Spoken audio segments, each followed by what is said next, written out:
Dr. Medford Evans, down at the other end of the table, might wish to make some brief comment on what he expects to be the possibilities at the Democrat National Convention. What do you think? A couple of scenarios, Medford. Scott, I have an opinion as to what is intended, and I think that the insiders have a game plan for the Democratic National Convention. I feel that their game plan is to nominate George McGovern in order to elect Richard Nixon. Happily, there are two good chances that this will be upset.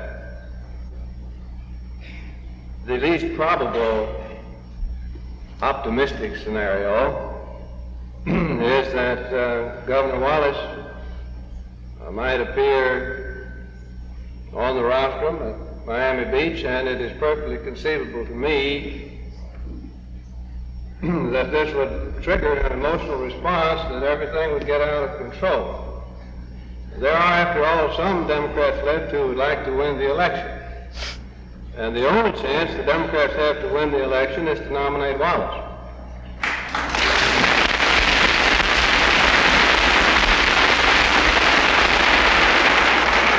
However, I am afraid that, just as Reed Benson pointed out, that there are men who love party more than principle, there are certainly men who love the conspiracy more than they do party.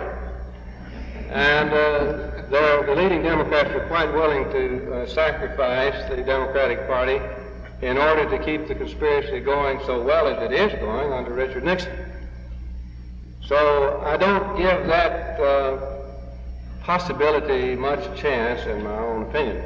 And I therefore was enormously gratified to hear Gary Allen say, after talking to Governor Wallace, what I have felt all the time from an intuitive point of view, that Governor Wallace has no choice other than to run for the presidency on a third party or independent ticket after he is rejected at Miami Beach. And here I believe that his chances of saving us from the debacle which awaits us if Richard Nixon is reelected are very good indeed. He can send the message louder and clearer in November even than he did in the primaries. So I think those two things could happen. Let me just say this word about, I referred to the debacle if Richard Nixon is reelected.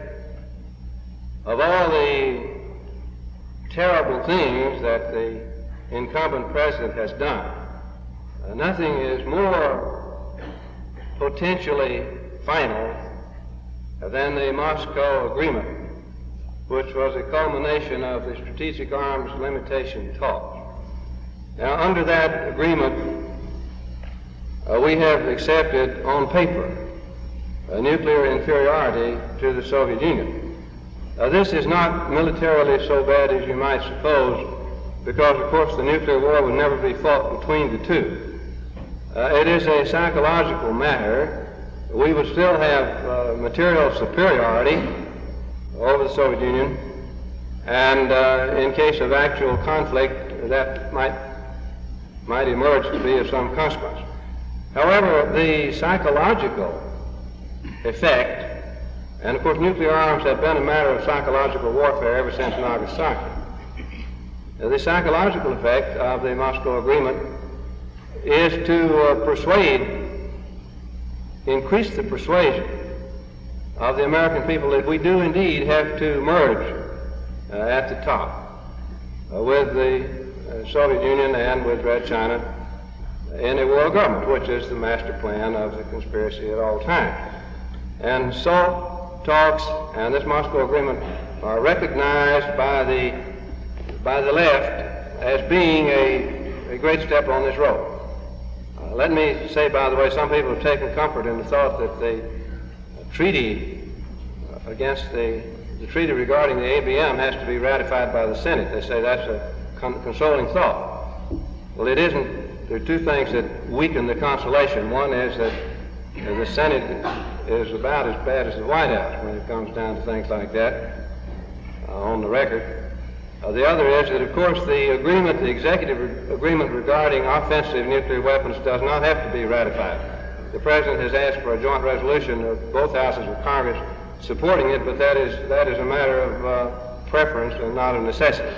So that we have already accepted the Soviet superiority as far as offensive weapons are concerned. Now, the Bulletin of the Atomic Scientists is the Bible of this whole business, and their latest issue, June 72, boasts of SALT I, as they call the Moscow Agreement, and the talks that led to the Moscow Agreement. And they boast how far they have gone toward world government, which they have said from the start, for 26 years is what they were after.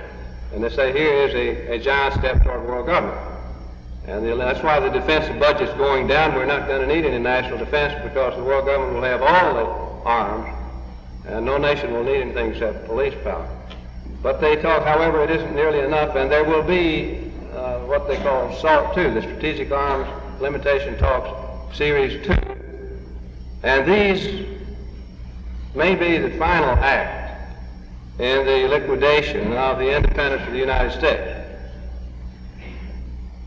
The re-election of Richard Nixon is almost essential to the success of the Strategic Arms Limitation Talks second series, and therefore the defeat of Richard Nixon is essential to the assurance of the preservation of the independence of the United States.